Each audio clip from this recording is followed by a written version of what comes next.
Hey, girlfriend, you know who you are. You have big, big dreams. You want to write a book, stand on a TED Talk stage, be a life coach offering wisdom from your RV in Montana, a cafe in Barcelona, or a beach chair in Tulum. Your other girlfriends and your family, they don't always get your biz savvy. Why do you want to leave your JOB? Because you're a C.A.T.S, aka coach, author, thought leader, and speaker. Meet other change makers like yourself and find out how they make it happen. This is the Big Meow podcast. Hello, Kathryn. Welcome to the C.A.T.S Hello. Network. Thank you. Thank you. My pleasure to be here. We are so happy to have you on C.A.T.S. You are an author, which is part of the A of C.A.T.S. Your book is How Wise Then, am I right? Well, that's my working name for my website and my business. It's not the title of a book. It's an attempt to get people to learn how to say Haueisen, because Haueisen is a mouthful unless you are of German descent. People really struggle with it. So I've named my website How Wise Then, which is also my intention of trying to tap into the ancient wisdom of our ancestors and maybe the communities that raised us and apply it to current challenges. So it's a pun. I come from a family of punsters. My book is Mayflower Chronicles, The Tale of Two Cultures. Yeah, and the cultures are? The English separatists who left England for fear of losing their lives, that they stayed, spent a decade in the Netherlands, and then decided that they would just get on a ship and come over here and establish their own settlement, a plantation. So that was the English part of the story. And then the Native Americans that they encountered when they got here. So a lot of the story is told through the perspective of the Native Americans, with permission from the descendants of the Native American leader who encountered them wandering around his territory and approached them in the spring of 1621 to negotiate a treaty. So that was actually the first treaty between English-speaking people and Native American people. Wow. I love history. And so I'm curious, is this a part of your genetic history? Do you have people in your family that are actually... Yes, I have skin in this game. In fact, I'm about to release a follow-up book telling the story from my great back 12 generations grandmother, who was also on the ship, Mary Brewster, telling a story about what this was all like for the women who had two choices: let their husbands go off without them and leave them behind, or leave everything that was near and dear and familiar and get on a ship and go with them to unexplored territory and a very vast unknown situation. So yes, I am descended from two of the passengers on the Mayflower.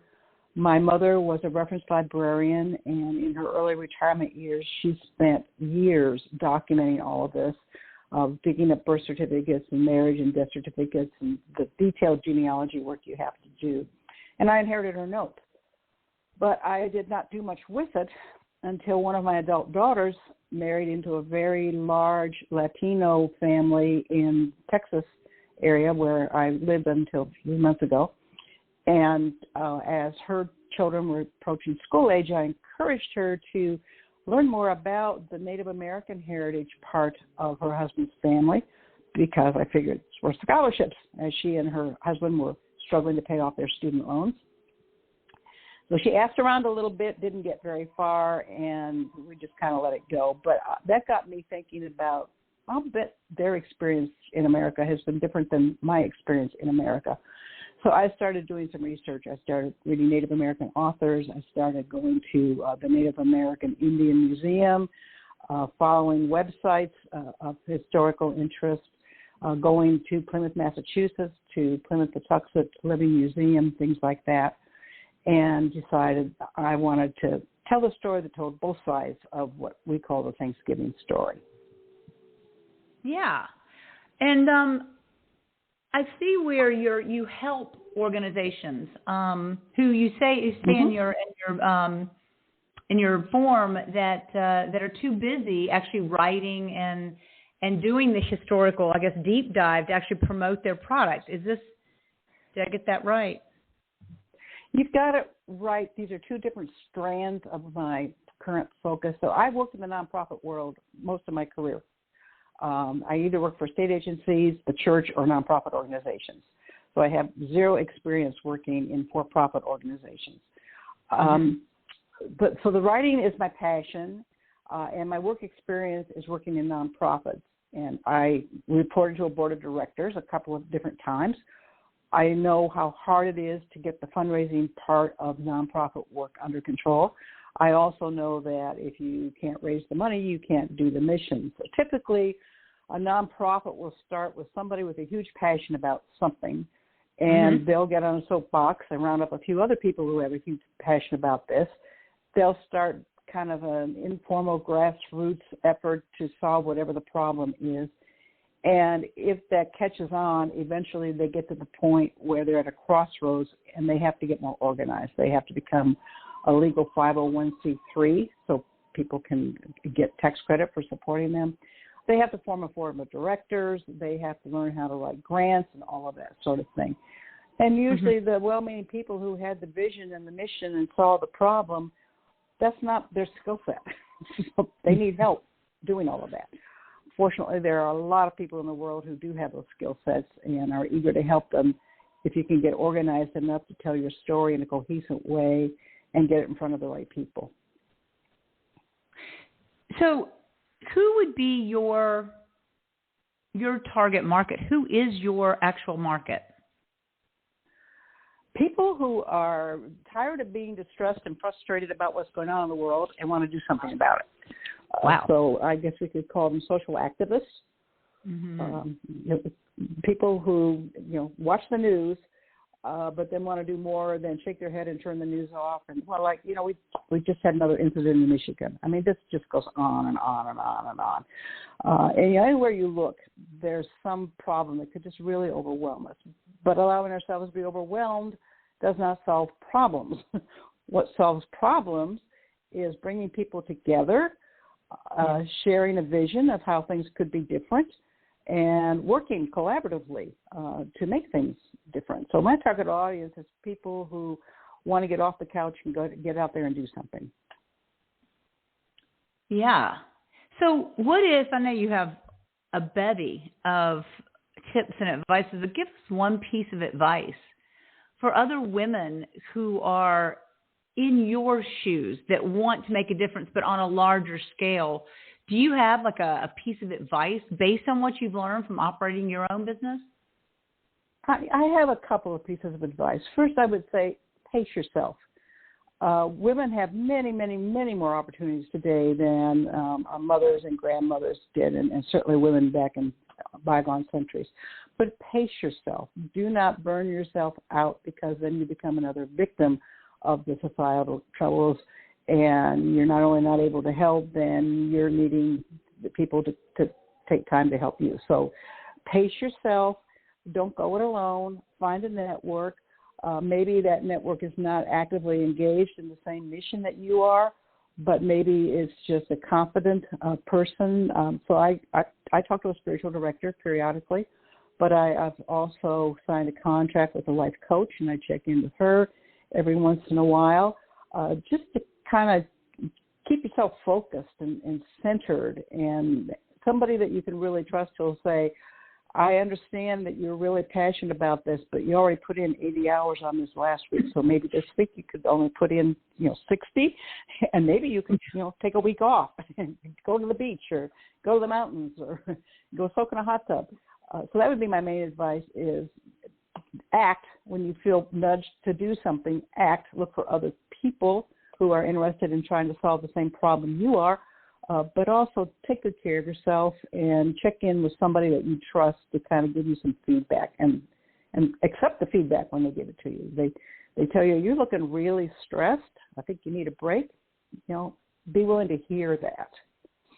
Mm-hmm. Yeah, that women, well, we all need community, especially those that inspire us and support us, but don't placate us. I think I really heard that in your description. So share with us daily self-care routine for you? You sound like you're balanced, like you found a way to be balanced. What do you do to self-care in your routine? Okay, so first of all, I am right on the border between extrovert and introvert. If you're familiar with the Myers-Briggs personality inventory, I am right on the border. So I know I need quiet time with no interruptions except my dog. And I use that time to journal and read inspirational things or things that just entertain me, but I try to read things that are educational and inspirational too. I do a lot of that via audiobooks when I'm just cruising around town doing errands. But I start every day with some quiet time and journaling. I'm a big believer in the power of journaling. And then I do some action. I just came home from the pool. I'm at the pool 3 days a week doing water aerobics. The days that I'm not in the pool, I'll either be on a treadmill or if the weather is cooperative, I'll be outside with the dog on a leash walking for a half hour, 45 minutes. And then I will make sure that I have had some kind of social interaction with somebody. So if it's not in person, I'm fortunate that I live in a senior retirement community, so it's easy to have contact with people where I live now. But I also have a list of friends, and I just go down that list and say, I haven't talked to Beverly for a while. I think I'll give Beverly a call. So I have some kind of social interaction every single day. And then I'm not as disciplined as I used to be because I have the luxury of now being retired. But I have a flexible schedule of work hours and social hours and recreational hours. I moved last fall to be near family. That was a big part of my self-care issue was I'm not getting any younger, and I want to be around my family more than is possible when plane tickets were involved.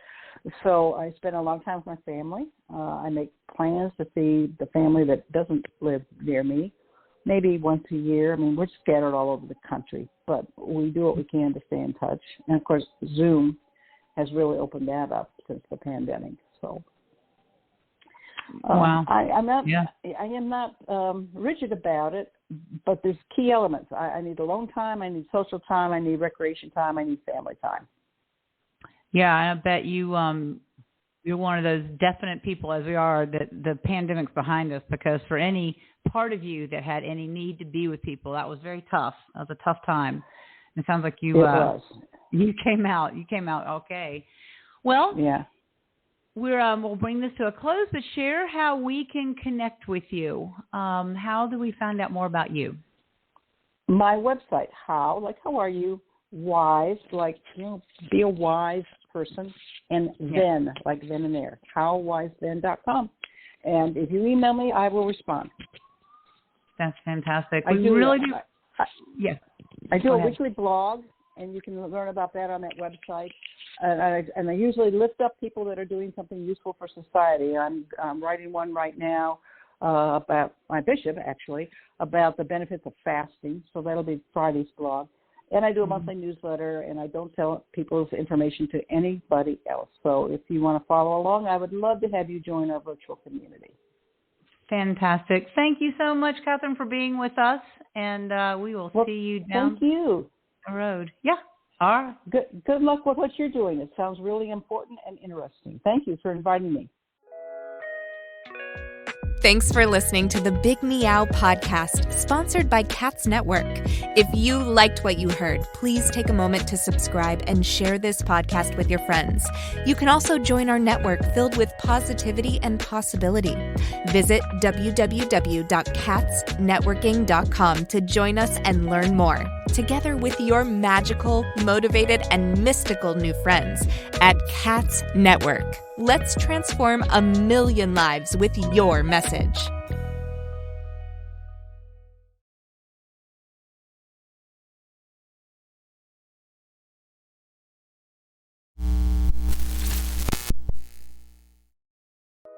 Are you feeling isolated sitting at home in your PJs? Or perhaps you're tired of the comfy sweatpants with holes in them that are hidden just below the camera? I mean, you could puke at the thought of another day of Zoom meetings and reporting to your BOSS. Do you want freedom from your home office desk or the office cubicle? Do you want freedom from your current career? Or are you frustrated that your online biz dreams are going nowhere? It's all too overwhelming. Where do you start? All the tech, the choices, and your message. Yep, I said your message, your brand, your voice. What is it? Do you even know what that means? Do you need a biz coach but don't want to invest the big bucks? Let's face it, being a solopreneur is lonely, but you don't have to do it alone. And here's a solution. Join C.A.T.S Network. C.A.T.S Network is a woman-only membership community exclusively available to you, the life coach or executive coach, the author, the thought leader, or the public speaker. If you identify with this list or want to work on adding some of these to your skill set, C.A.T.S is the place for you. Check us out at www.catsnetworking.com. That's C-A-T-S networking.com. Because let's face it, cats are better together.